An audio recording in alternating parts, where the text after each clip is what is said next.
In recent times, it is very common to find many labor unions going on strike to demand for better conditions of service. This usually affects productivity as work in the affected areas come to a standstill. One group of people who had a long tussle with government over its conditions of service is the University Teachers Association of Ghana, UTAG. During this period, academic work in various public universities across the country halted for several weeks. Students who appear to be the worst affected called on stakeholders to find a lasting solution to the issue since such matters keep recurring.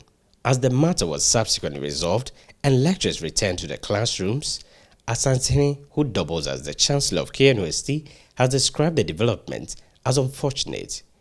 Speaking at KNUST's special graduation ceremony, the Asantehene Otumfuo Seitutu II, while impressing on government to ensure lecturers and other labor unions are not shortchanged, also called on workers to be considerate in their demands, taking into account the global economic crisis being experienced at the moment.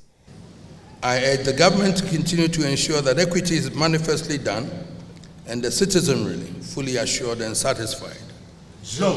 In the same breath, I call on UTAG, and for that matter, all other unions on campus and civil society at large, to be measured in their expectations, particularly at this time that the global economy is battling the deleterious effects of the COVID-19 pandemic and the Russia-Ukraine war.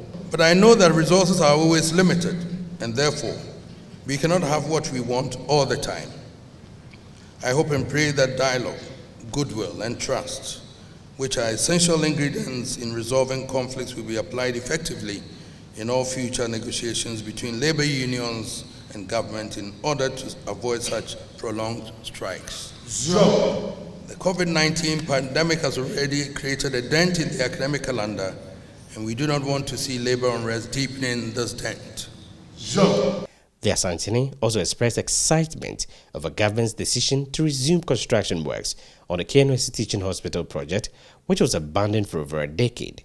He also disclosed that the first phase of the project will be completed in October this year. As I speak, I am informed by the managers of the project that the first phase will be completed by October this year.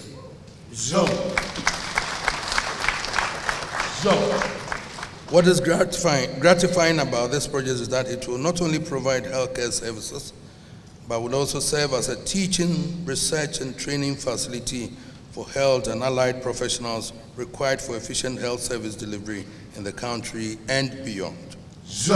Once again, I would want to sincerely thank the President, His Excellency Nana Addo Dankwa Akufo-Addo, in particular, for graciously heeding to my call for support.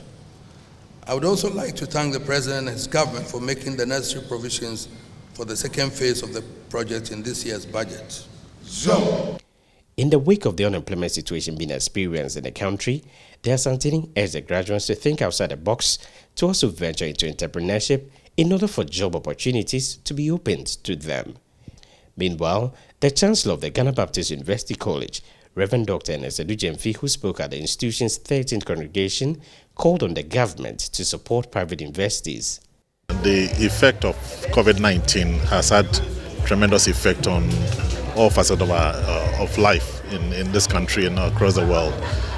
University education is not an exemption.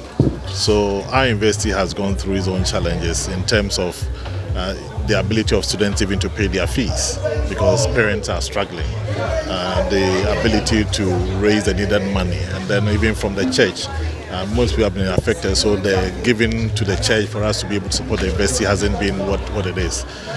So we are appealing to the government to give attention to private universities, much as they've given attention to public universities, to also consider some support to private universities just to cushion them, for them to be able to stabilize, to help in the human resource development of our country. We're looking at support for faculty training, which is key, not in terms of paying fees, but in terms of scholarship for some faculty training to uplift the quality of teachers that we have in our schools.